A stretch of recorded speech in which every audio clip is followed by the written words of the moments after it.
Use him, Lord. One more time. Use him, Lord. Dr. Noel, Professor Richards, we love you, darling. We love you. Thank you so much, First Lady. Good evening to you and good evening to all the family members. If there's anyone new tonight, we welcome you to LiveRight Ministries, the home of the LiveRight family, and we bless you. We want to get straight into the second part of our ministry for this evening, and we have been looking at this gift called leadership. And it's so important because, as John Maxwell says, everything rises and falls on leadership. When you lead people right, good things happen. When you lead them wrong, you can destroy lives. So it's important, leadership. And we're looking at the word leaders as an acronym, Leaders. And we finished with L, and we moved on to E. And the E we looked at last evening is empathy. And we said empathy is the ability to see things from somebody else's perspective, which is something a lot of us can't do, especially when you're having a quarrel or a fight or something. You don't see things from other people's perspective. We see only what we see from our vantage point. But we need to understand that other people have opinions, other people see things, other people experience things, and we have to be able to see things from their perspective, especially as a leader. Because when you're leading people from all walks of life. You're leading people with different backgrounds, with different experiences, and you need to be able to empathize, to feel what they feel. It's not always about what you feel, but what they feel. And the last thing we looked at the story of the woman of Nain. Remember that story? The woman of Nain she was a widow and she lost her only son. And Jesus felt compassion. And he said empathy leads to compassion. When you have empathy, then you have compassion on people because you understand what they're going through. You understand how they feel. And so that is something that leaders ought to do. Remember the story also of the Good Samaritan? Man was able to empathize with the man who was on the side of the road. Others couldn't. But he was able to do that and understood that the man needed help. And so he helped him. And as we close off empathy, I want to tell you that lack of empathy can cost a leader his position. Lack of empathy can cost a leader his position. When you don't understand the people that you lead, pretty soon they would not want you to lead them. If you don't understand how they feel and what they're going through and their hopes and their dreams and their pains and their struggles, if you as a leader don't understand that, then remember I told you, leaders choose people, but people also choose leaders. And some people will choose not to have you as their leader, and a lot of politicians suffer that. They come to your door, they come in your neighborhood, they canvass your neighborhood, and they promise you all sorts of things. I know what you're going through, brother. I'll fix this and I'll fix that for you. And then you vote for them and they get into office and they forget you. They forget you and they don't understand the struggle that you're struggling, and you can't even see them. You can't even make an appointment to see them because they're not concerned about what you're going through. If they were concerned and if they understood, then they would meet with you. And that happened to politicians, but it also happened to other leaders, even within the church. How many times people have complained, I want to see pastor so and so, and I can't get to see the pastor because the pastor doesn't understand what the person is going through. If the pastor did and you're a real man or woman of God, then you would want to alleviate whatever that person is going through. So if you have a lack of empathy, people will leave the church. They will leave the workplace. They will leave because you don't have any empathy. How many people know the story of Marie Antoinette? Is there anybody here that knows the story of Marie Antoinette? She had a fame. There's a famous saying that she's reported to have said. Anybody knows Marie Antoinette or ever heard of Marie Antoinette? No? Yes, no? Dr. Just Okay. I see that I see one comment saying no, and I see I see two comments saying no. One person says that they've heard of it. Well, they heard of it, but I asked if you heard of Marie Antoinette. So Antoinette is not it's a woman, and she was a queen, a famous queen, and people were rebelling because they had no food to eat. They were hungry. And one of her servants, I don't remember who it was, came to her and said, "My lady, the people they're rebelling because they have no bread. They've come to you because they have no bread." And her response was, if they have no bread, let them eat cake. Marie Antoinette lost her head. The people rebelled. As a leader, you need to understand you can't be so insensitive to people. If they have no bread, let them eat cake. And that was this famous statement made by Marie Antoinette. But we've got to understand that we have got to have empathy. We've got to understand why people are the way they are. If you're leading them, you need to understand things from their perspective. You can't lead me or represent me if you don't know my struggles, my pain. Hebrews 4:15. What does Hebrews 4:15 say? Anybody? Did anybody get that? Hebrews 4:15?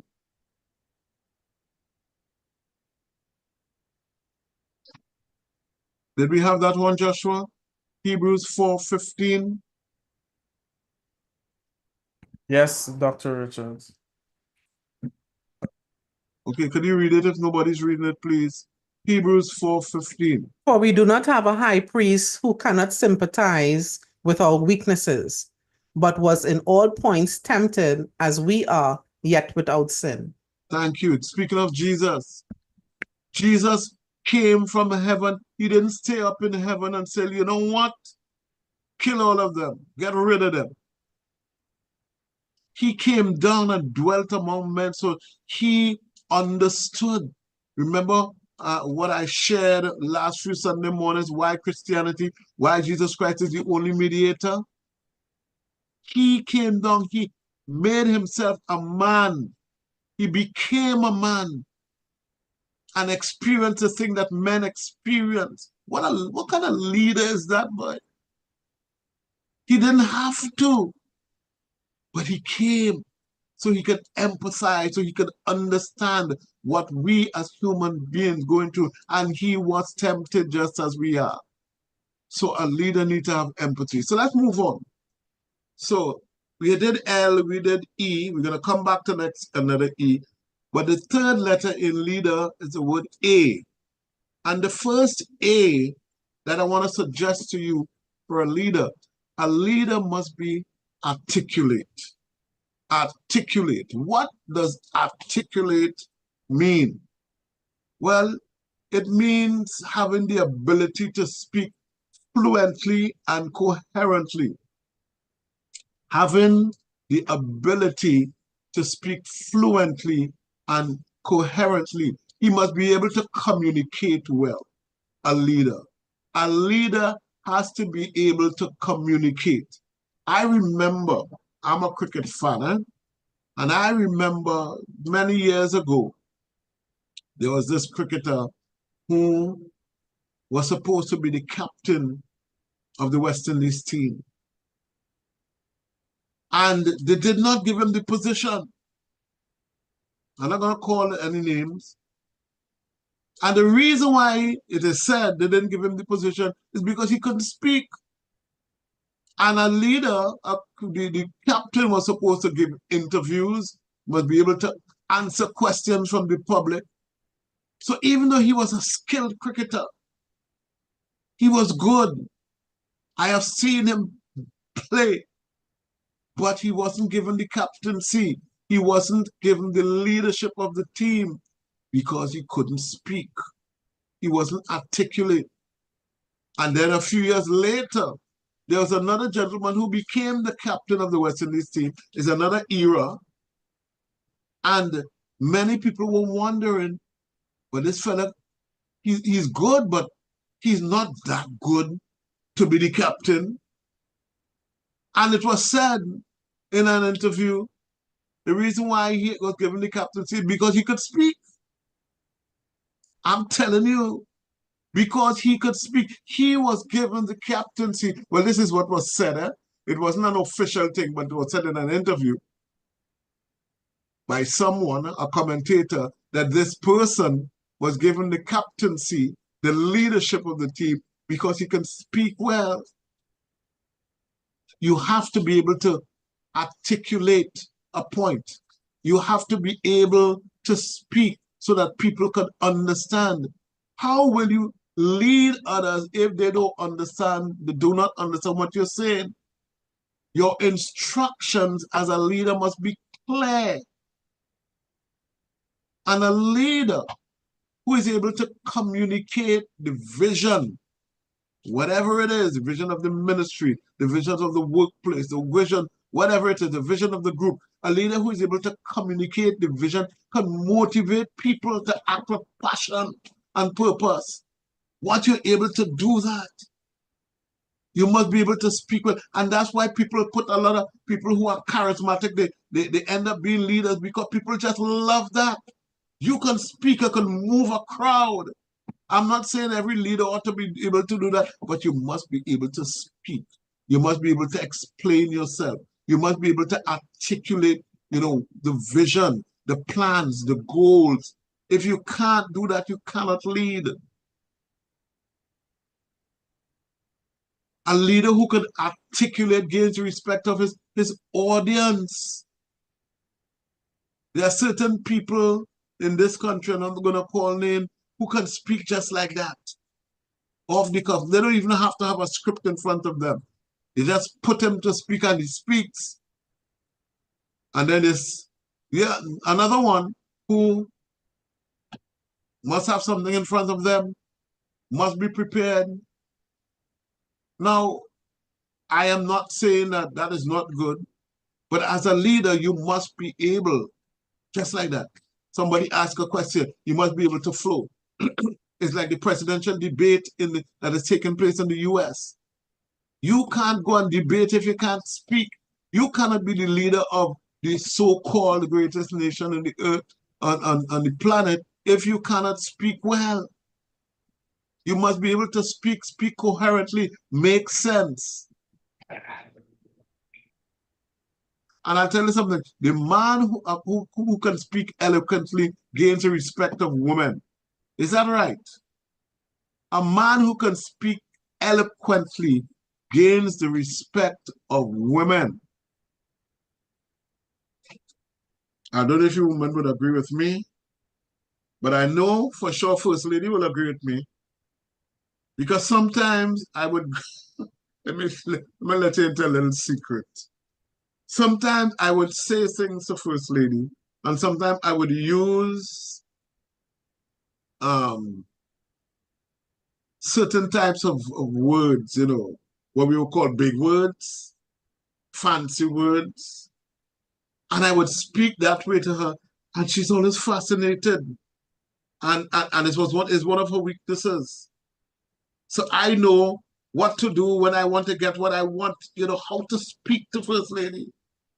Because the language, she's always fascinated by certain types of language. And I ain't talking about the lyrics, what we call lyrics, them dude boy lyrics and things. I'm not talking about that. I'm talking about using certain types of words that you would not normally say. But it impresses, it's very impressive. And women, I wish you all women, I don't know, Joshua, tell me what the women are saying in the chat, if the women are saying anything. But I really want to know if that is so for other women as well. I know it's so for First Lady. And I know when First Lady and I were courted, we did a lot of talking. In fact, we still do a lot of talking. We talk a lot. But one of the things I know she appreciates about me, she says, you speak well. When you're a leader, you must be able to speak well. Imagine interviewing you and you know, what's your you want to become a politician and you want to represent people, and what's your take on the state of the economy? Well, me, you know, no, I find prices going up too much, and you know, no, the when you go in the grocery, what is happening? You can't be a leader and speaking like that. You must be able to gain the respect of your audience. And I'm saying that your audience, once the audience is women too, wow, better yet. But I also want to say this to you. If you're not eloquent, don't try to be. I have seen a lot of people being interviewed, you know, once they see the camera, they start to speak, and the kind of, I can't even say green verbs, it's all different color verbs coming out because they want to impress. They want to sound good. And I want to say to you, if you don't know, then just speak normally. Okay? All right. So being articulate really is about delivering whatever you want to say, the message, in an engaging and an easy way for your audience to understand. A leader must be able to articulate whatever the message is. Like I am speaking now, you can understand what I'm saying. I remember when I was in Bible school, when I was doing my bachelor's, the first year, my lecturer, Dr. Michael McDowell, and I'll call his name because nothing bad I'm saying. I learned a lot of big words and fancy words from Dr. McDowell because when he was speaking, some of the words you had to guess what they meant by the context. That's the kind of person he is. But he did that and we learned. He wasn't trying to impress anybody. That's the way he spoke. And we learned. He is very articulate. For those of you who listened to my program last Saturday night, he was on the program. He's able to deliver a message, and that's how I learned in Bible school, by listening to him. He made it easy to understand, even though I may not have understood the word, but when I understood the context in which he said it, it made sense, and I understood what the word meant. So you have to be articulate as a leader. Now, even as I say that, there are still some exceptions to the rule because not all leaders are able to speak.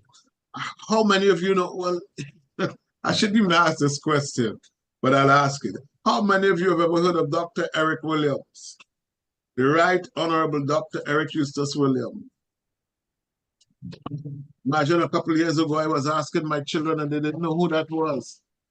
And in case you don't know and you're listening outside of Trinidad and Tobago, that's the father of our nation, just as George Washington is considered the father of the United States. Dr. Eric Williams is considered the father of this nation. He was the prime minister for more than 25 years, and he ruled.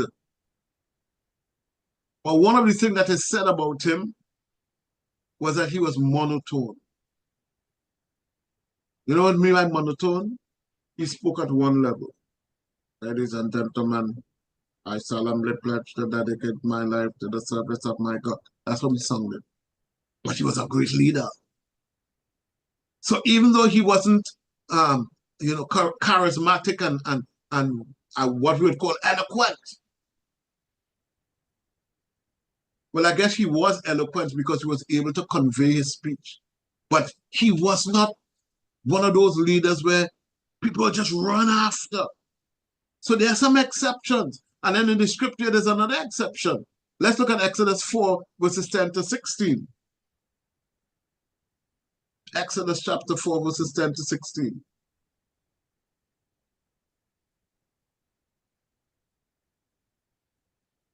Joshua, anybody got that one? Exodus chapter 4, verses 10 to 16. I'll read it for you, Dr. Richards. Go ahead. It says, Moses raised another objection to God. Wait, let me read this in the New King James. All right. So then Moses said to the Lord, "Oh, my Lord, am I not eloquent? I am not eloquent, neither before nor since So your Joshua, start at the beginning. Start at the beginning so Okay. people get it. Right. Then Moses said to the Lord, "Oh, my Lord, I am not eloquent, neither before nor since you have spoken to your servant, but I am slow of speech and slow of tongue." So the Lord said to him, "Who has made man's mouth?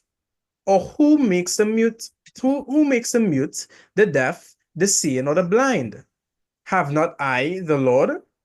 Now therefore go, and I will be with your mouth and teach you what you shall say." But he said, "Oh, my Lord, please send by the hand of whomever else you may send." So the anger of the Lord was kindled against Moses, and he said, "Is not Aaron the Levite your brother? I know that he can speak well, and look, he is also coming out to meet you. When he sees you, he will be glad in his heart. Now you shall speak to him and put the words in his mouth, and I will be with your mouth and with his mouth, and I will teach you what you shall do. So he shall be your spokesman to the people, and he himself shall be as a mouth for you, and you shall be to him as God." Right. So here is somebody, and one of the greatest leaders the world has ever known, led millions of people out of bondage in Egypt. And yet he was not able to speak eloquently. He said, "I'm slow of speech." He used to stutter. And God says, and when God sent him, he said, "Lord, I can't go, Lord. Look, I stutter." And Lord said, "I make mouth. I am the one. I will be with you." And he still was complaining. And you know what? Lord said, "You know what? Even though you stutter, I'm not going to cure your stuttering, but I'm going to give you an opportunity to be able to use someone else." And sometimes God gives us the tools and the means and the people around us. I'm talking about the exceptions now, to the rule. The rule is a leader is supposed to be eloquent. But if you are not able to be eloquent, it doesn't disqualify you from being a leader. But you have to find another way. And God gave him his brother to speak on his behalf. So when he went to Pharaoh, his brother would have gone with him and said what the Lord said. So what I'm saying to you, yes, a leader is supposed to be articulate. But there are some people in the Bible that will not articulate, but God still used them. Let's look at 2 Corinthians 11, 5 and 6. I'll read it. Good night, family. For I consider that I'm not at all inferior, even though I am untrained, yet I'm not knowledge, but we have been manifested among you in all things. Okay, I don't know, we're breaking up there, but I hope you all got it. Paul was talking. And could you read that again? Because I didn't hear it. I don't know if you others heard it. Okay, can you hear me now? Go ahead. For I consider that I'm not at all inferior to the most eminent apostles, even though I am untrained in speech, yet I am not in knowledge. All But right. I have been firmly invested among you in all things. Thank you. All right. So what Paul was saying, she was still breaking up here. He was saying that I am not inferior to you guys, even though I can't speak like you all. I am untrained. I can't speak like you all, but I have the knowledge. That's what he was saying. So Paul himself considered himself not to be articulate. And then Peter. Well, we know Peter. I think you all should know who Peter was. And his character. He was rough, he was brash, he was that kind of thing. Peter wasn't eloquent. He wasn't articulate. He was not articulate.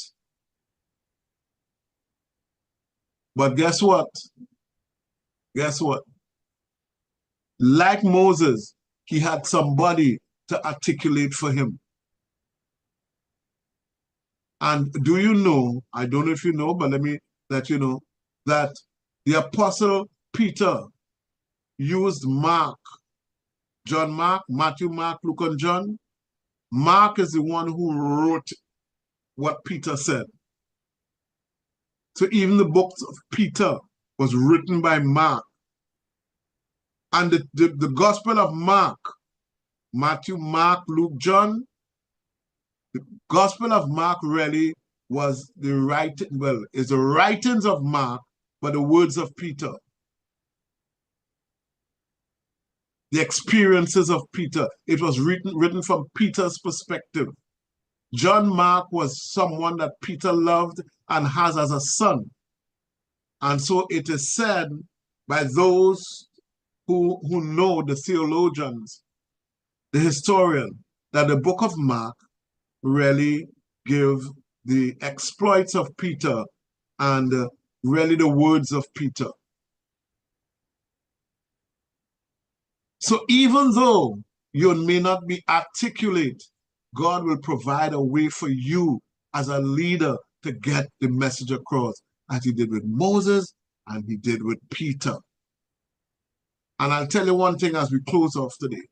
To be articulate is not just in speech, it's also in writing. Because to be articulate means you're getting the message across. As a leader, your job is to get the message across to your followers. You can't be talking a different language. You must speak their language and you must speak it well. And you have to be able to articulate that. And sometimes you have to articulate in writing as well.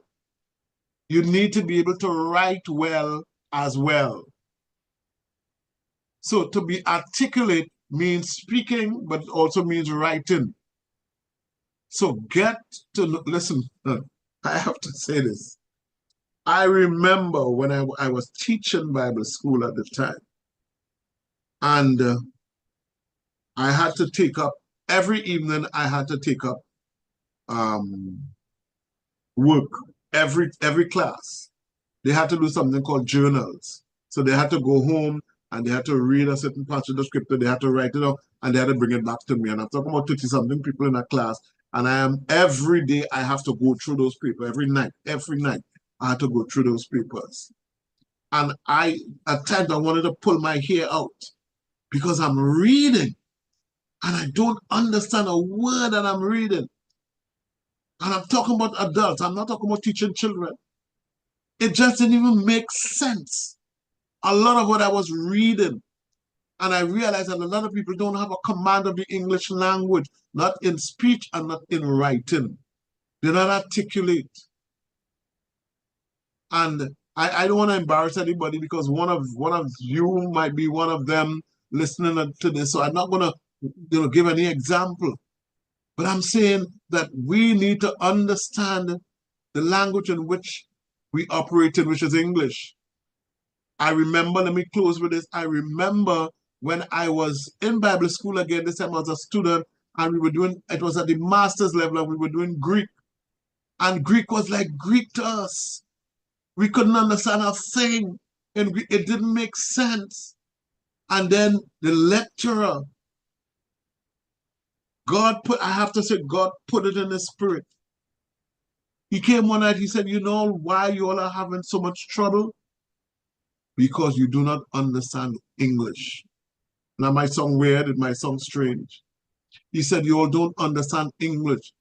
He said, you don't understand what is the present tense, the past tense, the past perfect, the present continuous. If you understood those things, then you'll be able to understand Greek.